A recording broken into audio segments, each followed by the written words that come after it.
Welcome back once again friend हमारे इस प्यारे से प्लेटफॉर्म पे जिसका नाम है त्रिशांत एकेडमी। और दोस्तों मैं मिश्रा सर लेके आया हूँ आज क्लास 9th एंड 10th का दोस्तों मैथ्स का टॉपिक। दोस्तों आज का टॉपिक का नाम है ट्रिग्नोमेट्री।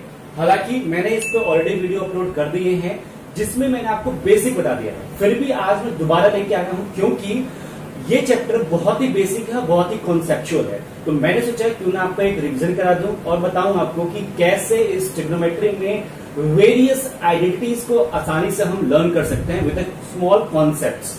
जी हाँ, छोटा सा ही कॉन्सेप्ट है और ज्यादा कुछ कॉम्प्लिकेटेड भी नहीं है, लेकिन अगर आप ध्यान से उन सारी चीजों को समझेंगे तो आपके लिए वो सारे कॉन्सेप्ट आसानी से समझ में आ जाएंगे और आप ट्रिग्नोमेट्री चैप्टर के जो प्रूफिंग वाले कॉन्सेप्ट्स हैं वो भी, साथ साथ जो रेशियोज हम फाइंड करते हैं ट्रिग्नोमेट्रिक रेशियोज, वो भी आप आसानी से कर सकते हैं। और अगर आपको मेरा ये वीडियो समझ में आ जाए दोस्तों, आपका जो चैप्टर है हाइट एंड डिस्टेंस वो भी आप आसानी से कैलकुलेट कर सकते हो, सॉल्व कर सकते हो। तो चलिए स्टार्ट करते हैं with the very first step, that is to like the video and to share the video with your colleagues, with your friends. ठीक है दोस्तों, सबसे पहले आप ये काम कर दीजिए। देखिए, नाम आता है ट्रिग्नोमेट्री का, जहां पे नाम आया ट्रिग्नोमेट्री चैप्टर का वहां पे आता है राइट एंगल ट्रायंगल्स। जी हाँ, सबसे पहले हम बनाएंगे एक प्यारा सा राइट एंगल ट्रायंगल जिसमें कि हम जानते हैं कि इस राइट एंगल ट्रायंगल के पास होते हैं तीन खूबियां। क्या? पहली खूबी होती है कि इसका एटलीस्ट वन एंगल कितना होता है, 90 डिग्री होता है। तो एक एंगल जो है वो ये क्या है, 90 डिग्री का है। सेकेंडली, जो सबसे बॉटम पार्ट होता है वो होता है बेस का। तो ये दोस्तों होता है बेस बोलिए या उसको आप ग्राउंड बोलिए, जो बोलना है वो बोलिए, लेकिन ये तो रहता है बेस, मतलब सबसे नीचे। दूसरा, जो 90 डिग्री एंगल बन रहा है बेस से विद अ वर्टिकल लाइन, उस वर्टिकल लाइन को हम चाहे तो बोलते हैं हाइट, ठीक है, हाइट बोलिए, या बोलते हैं उसको परपेंडिकुलर,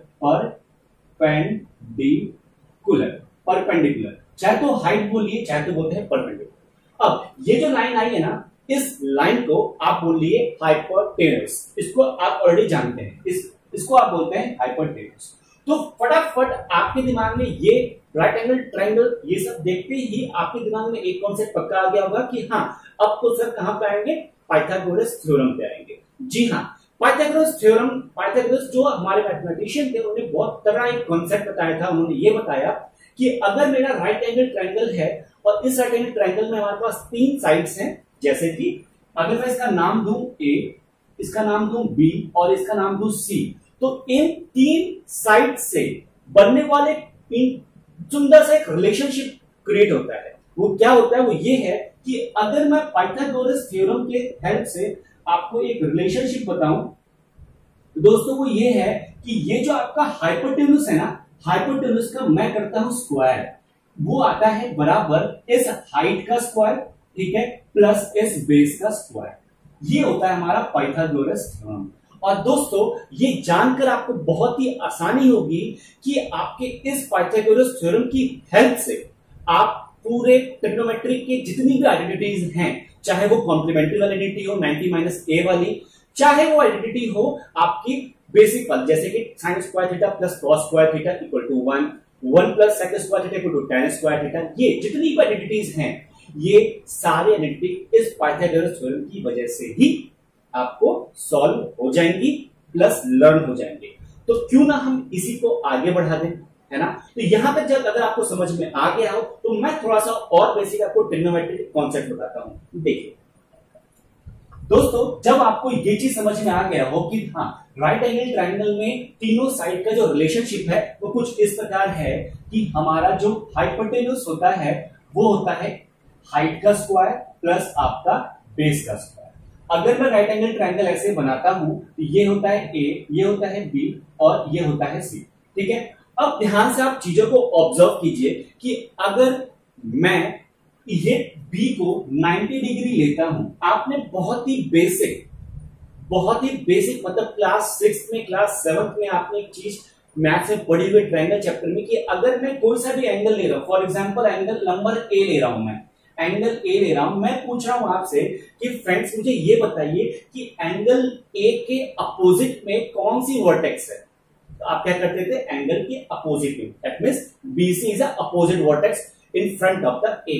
अगर मैं पूछूं एंगल ए के एडजेसेंट में कौन सा साइड है, तो आप क्या बोलते थे सर एडजेसेंट ट्रायंगल में तो AB भी है और AC भी है। Similar in the same way when I ask you about the angle opposite to the vertex AB, तो आप क्या बोलते थे कि सर AB वर्टेक्स के ठीक अपोजिट में, AB साइड के ठीक अपोजिट में कौन सा एंगल है, एंगल C है।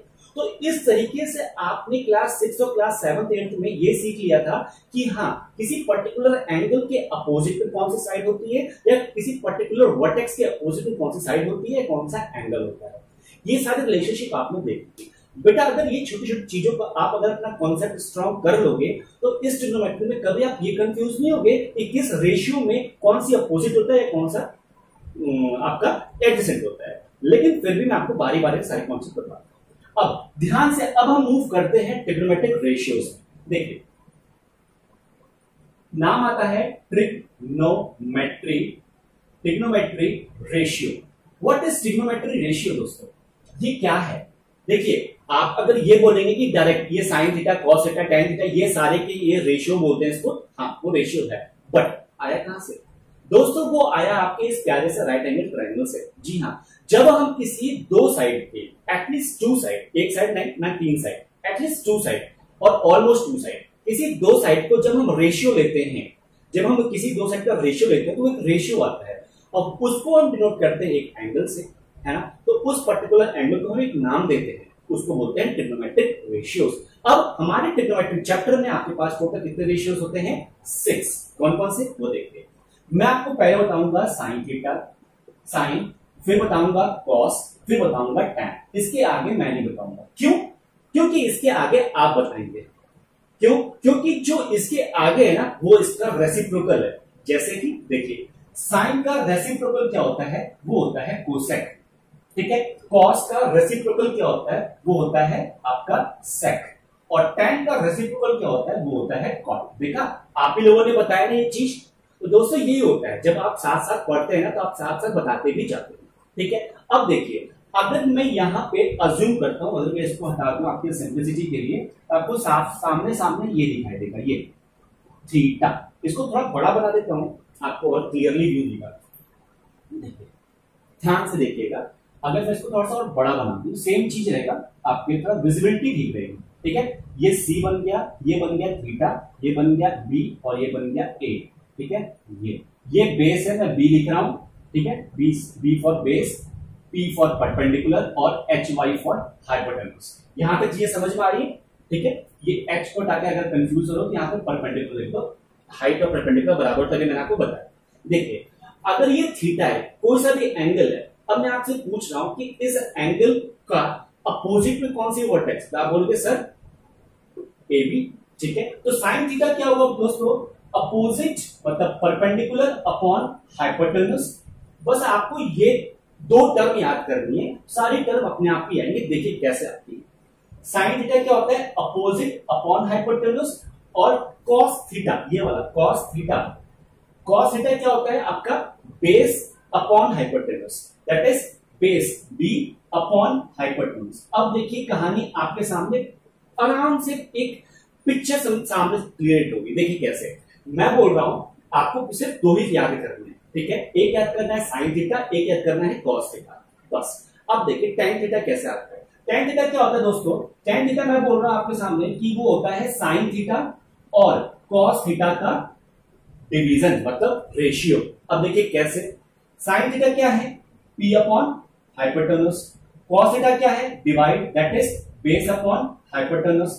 अगर मैं इन दोनों को रेशियो लूं, डिवाइड करूं, तो मेरे पास क्या आएगा? मेरे पास आएगा अपोजिट अपॉन बेस, मतलब परपेंडिकुलर अपॉन बेस। तो आपका ये क्या हो गया? ये हो गया परपेंडिकुलर अपॉन बेस। समझ में आया? आया समझ में? है ना इजी। अब देखिए मैंने कहा था ना कोसेक क्या है? इसका रेसिप्रोकल है। तो अगर ये परपेंडिकुलर अपॉन हाइपोटेन्यूज है तो आपका कोसेक क्या हो जाएगा? Hypotenuse upon perpendicular. अगर ये बेस अपॉन हाइपोटेन्यूज है तो ये क्या हो जाएगा? आपका थीटा, ये हो जाएगा हाइपोटेन्यूज अपॉन बेस। अगर टैन थीटा आपका परपेंडिकुलर अपॉन बेस है तो कॉट थीटा क्या हो जाएगा? बेस अपॉन परपेंडिकुलर, ठीक है। बेस अपॉन परपेंडिकुलर, देखिए कितनी आसानी से आपने केवल और केवल दो ही चीज को लर्न किया, एक लर्न किया साइन थीटा और एक लर्न किया कॉस थीटा। इन्हीं दोनों के हेल्प से आपने 6 के 6 ट्रिग्नोमेट्रिक रेशियोज को आपने इजीली और आसानी तरीके से लर्न कर लिया। ठीक है, समझ में आया। अब देखिए मैं बताता हूं इसके ऊपर आने वाले कुछ क्वेश्चंस। देखिए ये कहानी यहां तक थी। अब आपसे क्वेश्चन ये पूछेगा कि अगर किसी ट्राइंगल में आपको देते हैं वो, जैसे फॉर एग्जांपल ये ट्राइंगल है, ये दे दिया 3, ये दे दिया 5 और ये दे दिया आपको थीटा। ठीक है, अब आपसे पूछेंगे बताइए कॉस थीटा कितना होता है। तो आप क्या करेंगे, कॉस थीटा क्या होता है, यहां देखेंगे बेस अपॉन हाइपोटेन्यूज, यहां तो बेस है ही नहीं। अब क्या करेंगे, अब तो आपके लिए दिक्कत हो गई है ना। तो उसके लिए सबसे पहले आपके पास पाइथागोरस के पास जाना चाहिए। आपको पाइथागोरस जाने के पास आप क्या करेंगे, हाइपोटेन्यूज पता है आपको, परपेंडिकुलर पता है, बेस नहीं पता। तो बेस के लिए क्या करेंगे आप, बेस मान लीजिए b है, तो b क्या हुआ, b का स्क्वायर क्या होता है, हाइपोटेन्यूज का स्क्वायर माइनस परपेंडिकुलर का स्क्वायर, है ना। और b क्या होता है, अंडर रूट कर दिए सेम चीज को, हाइपोटेन्यूज माइनस परपेंडिकुलर का स्क्वायर। इस तरीके से first of all you have to calculate the base of the triangle. और जैसे आपको बेस मिला वहां पे आपको तीनों, मतलब ये परपेंडिकुलर, बेस और हाइट, हाइपोटेन्यूज, तीनों चीज पिक्चर मिल गई। और तब आप आसानी तरीके से आप वहां पे कैलकुलेट कर सकते हैं सारे जितने भी ट्रिग्नोमेट्रिक रेशियो, सबके सब आसानी से आप कैलकुलेट कर सकते हैं। तो मेरी आपसे एक रिक्वेस्ट है कि आपका जो 8.1 चैप्टर है, अगर आप क्लास 10th में, तो 8.1 जो चैप्टर है ना, वो आप आसानी से बेफिक्र होकर उस चैप्टर को करिए, क्योंकि ये सबसे इजीएस्ट चैप्टर है। ठीक है, एक्सरसाइज जो 8.1 है बहुत इजी है। नेक्स्ट वीडियो में हम बात करेंगे आपसे कुछ कॉम्प्लीमेंट्री वाले कॉन्सेप्ट्स। ठीक है, तो चलिए उस पर हम मिलते हैं। ठीक है दोस्तों, तब तक के लिए टेक केयर, बाय बाय। अगर वीडियो मेरा अच्छा लगा तो प्लीज एक लाइक जरूर दीजिएगा।